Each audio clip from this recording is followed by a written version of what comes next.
Bonjour Ronnie. Bonjour, shalom David. Voilà. Alors aujourd'hui je remplace Nathalie et je suis passé Nouvel interlocuteur. Voilà, je suis passé de derrière la caméra à devant pour un Shabbat assez particulier, Shabbat Rosh Chodesh. Rosh Chodesh, c'est en français la néoménie, c'est-à-dire le premier jour du mois hébraïque. Et à l'époque du Temple, il y avait lieu à des réjouissances et une activité tout à fait particulière au Temple. Et quand ça tombe un Shabbat, comme c'est le cas ici, on sort un deuxième Sefer Torah, en plus de la paracha habituelle que l'on lit, on relit le passage de Rosh Chodesh et on en arrive enfin à la Haftara. Et là, voilà quelque chose qui nous intéresse. Au lieu de lire la Haftara qu'on serait censé lire ce Shabbat, on va lire une autre Haftara, la Haftara de Rosh Chodesh, qui donc repousse la Haftara qu'on était censé lire à l'année prochaine. Alors comment ça se fait que Rosh Chodesh a à ce point cette force, cette puissance d'annuler la Haftara qu'on était censé lire et nous renvoyer l'année prochaine? D'abord, c'est un décret de nos sages qui voulurent formuler plus particulièrement comme point d'orgue cette néoménie, c'est-à-dire ce début de quelque chose, ce renouveau qu'il y a, car il est question d'un renouveau, même sur le plan lunaire, auquel nous sommes référents entre autres choses. Et le Shabbat, nous lisons la paracha en elle-même, mais concernant cette Haftara, qui est un additif en fin de compte, qui, comme on l'avait dit au début, est survenu au fil du temps. Certains la prônent au temps des Géonim, c'est-à-dire après le temps des talmudistes à Babel, et beaucoup la voient comme étant conséquente des interdits de l'Inquisition, c'est-à-dire où on ne pouvait pas utiliser le Sefer Torah et donc y lire à l'intérieur, et la Haftara viendrait en quelque sorte rappeler un tant soit peu du sens de la paracha qui fut lue. Dans le cas précis, ce que l'on veut rappeler dans Shabbat Rosh Chodesh, c'est non seulement de lire la paracha qui concerne le Shabbat, mais il fallait trouver comment marquer le Rosh Chodesh. Et alors il y a ce passage de la paracha qui concerne la néoménie, mais la Haftara vient ici, d'une certaine manière, être beaucoup plus probante que l'aurait été la Haftara qui concernait le Shabbat, parce que dans ces conditions, que ce soit à Babel ou que ce soit à Madrid, m'exprimerai-je, il y avait une volonté, à travers cette Haftara, de vouloir signifier l'importance du renouveau qui nous attend. Pourquoi renouveau? Parce qu'on était dans une situation exilique et qu'il fallait espérer. Espérer que, comme nous disions quand on était dans nos jeunesses militantes, que les lendemains seraient enchanteurs.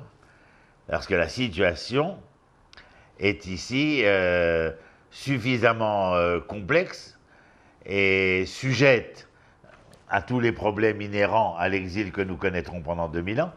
Et il y a dans la volonté de nos sages de signifier, à mon humble avis, bien entendu, je vous donne mon avis personnel, au vu et su de ce que je peux savoir, cette volonté de vouloir faire valoir, à travers la Haftara qui était lue ici, que cette Haftara appartenait non pas à Shabbat, qui se reproduirait la semaine prochaine, mais à ce Rosh Chodesh, en quelque sorte, on pourrait dire, sans vouloir jouer sur les mots, à renouveau, j'ai dit, Rosh Chodesh, Rosh Achidouche. Quel est le rapport entre le Rosh Chodesh, le Shabbat et le renouveau? Le Chodesh, c'est véritablement Chidouche. Le Chodesh par excellence, c'est le Chidouche. C'est-à-dire que le mois marque un nouveau temps. Le Shabbat, il est dans la durée de la semaine, pour s'exprimer de manière bersonienne. Le Shabbat fait partie de la durée de ce temps auquel nous appartenons, et dans cette durée, nous avons des temps différents. Les temps de la semaine et le temps du Shabbat. Concernant le Rosh Chodesh particulièrement, et lorsque j'insiste tellement sur le renouveau qu'il y a à travers cela, Et ce n'est pas pour rien que le premier commandement de l'histoire toranique, c'est-à-dire de la constitution hébraïque, commence par Vachodesh Hazeh, Rosh Chodashim Yelachem, c'est-à-dire le Chodesh Nissan. La première mitzvah dans la paracha de Bo du Sefer de Shemot est justement cette paracha de la Néoménie. À partir de cet instant, sortis d'Égypte, ayant reçu la Torah, voici que vous vous engagez sur une nouvelle voie, un nouveau chemin, mais vis-à-vis du monde qui vous connaissez auparavant, à travers ce que vous avez traversé, c'est un renouveau, et c'est ce renouveau dont vous devrez être les témoins et les porteurs. Oui, alors c'est très intéressant parce que tu viens de dire on doit être les témoins. Il y a une chose qui est assez incroyable dans le judaïsme, c'est que la décision de Rosh Chodesh, c'est-à-dire du nouveau mois, elle n'est pas, comme on l'a aujourd'hui, imprimée dans un calendrier, mais en fait, elle vient des hommes.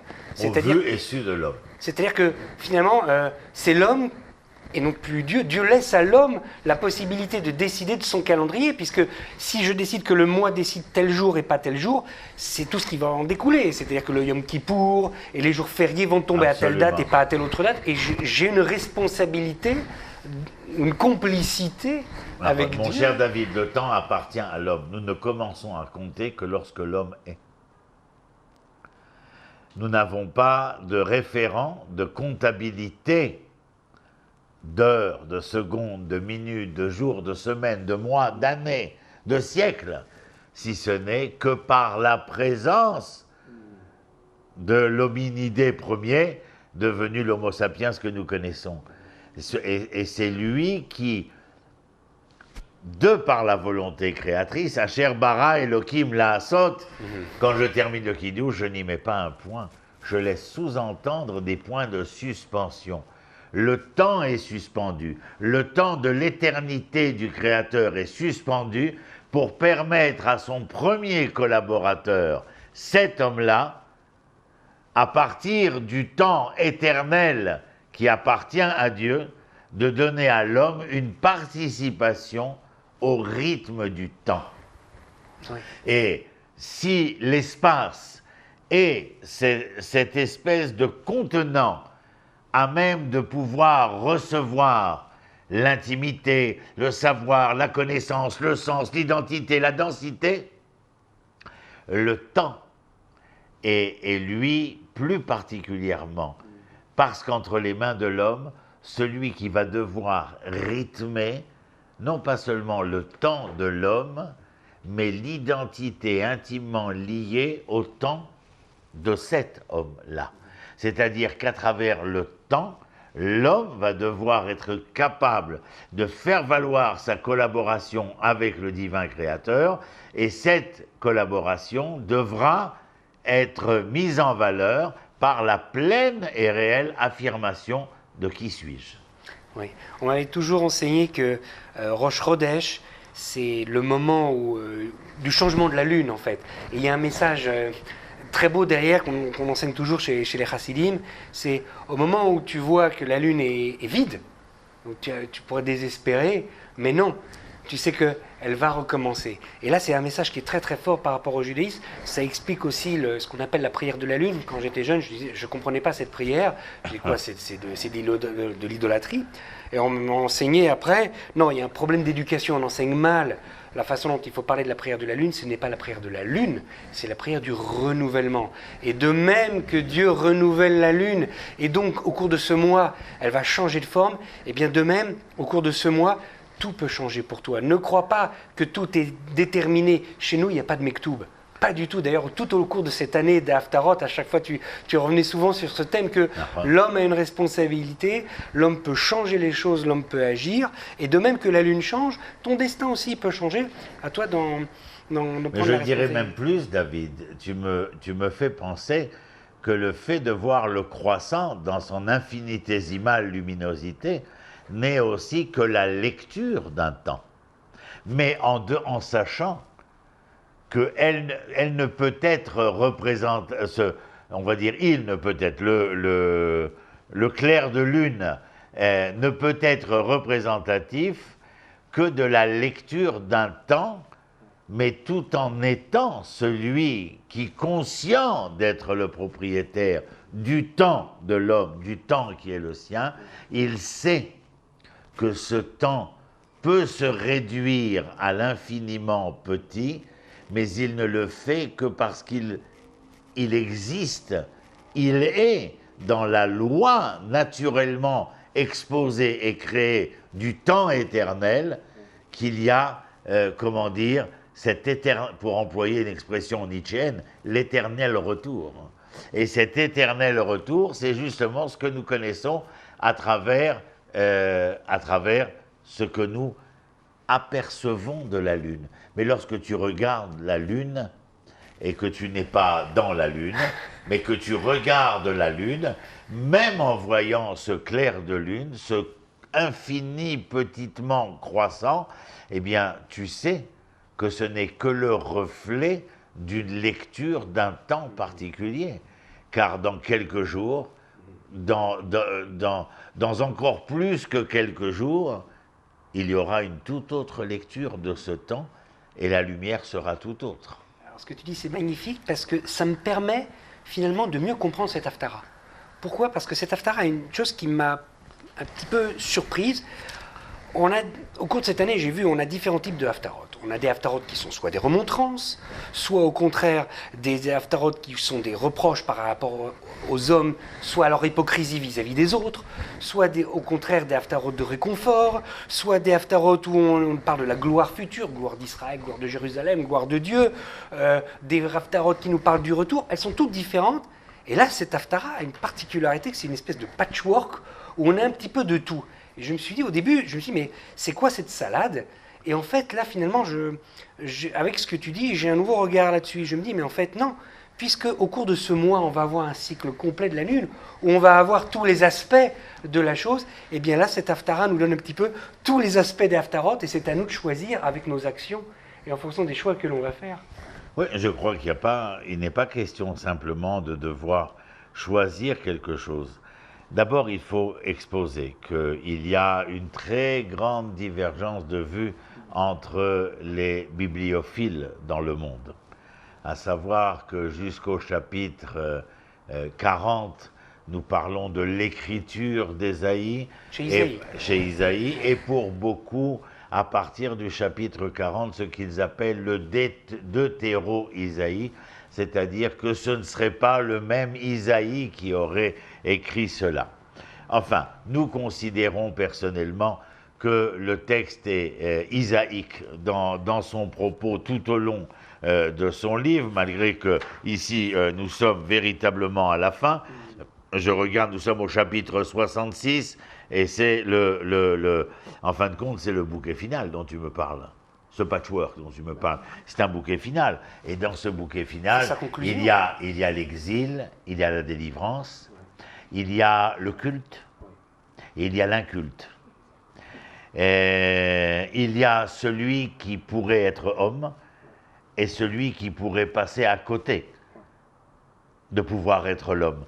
Nous avons dès le début, je ne sais pas si toi tu as remarqué quelque chose, mais le début de cette Haftara, les premiers versets, Ko amar Adonai Hashamaim kisi ve'aretz adom raglai eze bait asher tivnuli ve'eze makom menuchati. Dans un sens, ce que nous avions déjà entendu dans la bouche de Shlomo, mais dans la bouche de celui qui écrit le livre de Melachim Aleph, à savoir que quoi? Comment peux-tu penser et affirmer aux yeux de tous que l'édifice que tu vas construire ici soit la maison de l'Éternel? Peut-être y aurait-il une mauvaise appréhension, une mauvaise compréhension. Oh, pourquoi dites-vous cela? Oh, tout simplement parce qu'il est écrit Ve'asuli migdash ve'shachanti betocham. Ce pluriel, en opposition au singulier exposé, voudrait peut-être venir et affirmer combien seriez-vous juste si vous étiez capable de faire de chacun de vous un temple de ma résidence. Mais ce n'a pas été le cas. Et la question posée dès le début du chapitre 66, qui termine Isaïe... Quel est le temple? Oui, comment... Si je réside depuis le haut jusque vers le bas, c'est-à-dire en clair, si je suis l'omniprésent, omnipotent et omniscient, alors que me proposez-vous exactement? Ou que pensez-vous proposer? Je rajouterai, ne seriez-vous pas un peu, beaucoup outrecuidant? C'est-à-dire de pouvoir penser que vous, l'homme, soyez à même de pouvoir offrir à Dieu un lieu de résidence. Dieu est au-delà de tout cela. Mais il nous donne, mais comme on l'a dit tout à l'heure, il est au-delà de tout ça, mais il nous donne quand même, dans son amour pour nous, la possibilité d'y participer. Ce n'est juste, c'est peut-être que par amour qu'il le fait, c'est un pur acte d'amour. Oui, mais il faudra que les hommes, ainsi que le texte le fera entendre, vous allez m'amener un sacrifice. Mais attendez, je dirais comme ça en français, le sacrifice c'est korban, la racine c'est karov. Alors j'aurais une question à vous poser. Est-ce que vous pensez qu'en vous rapprochant du temple par l'animal, vous allez pouvoir vous dédouaner de votre éloignement? De l'animal qui est en vous? Oui, de l'éloignement, moi je dis. De l'éloignement. Karov, korban. Oui.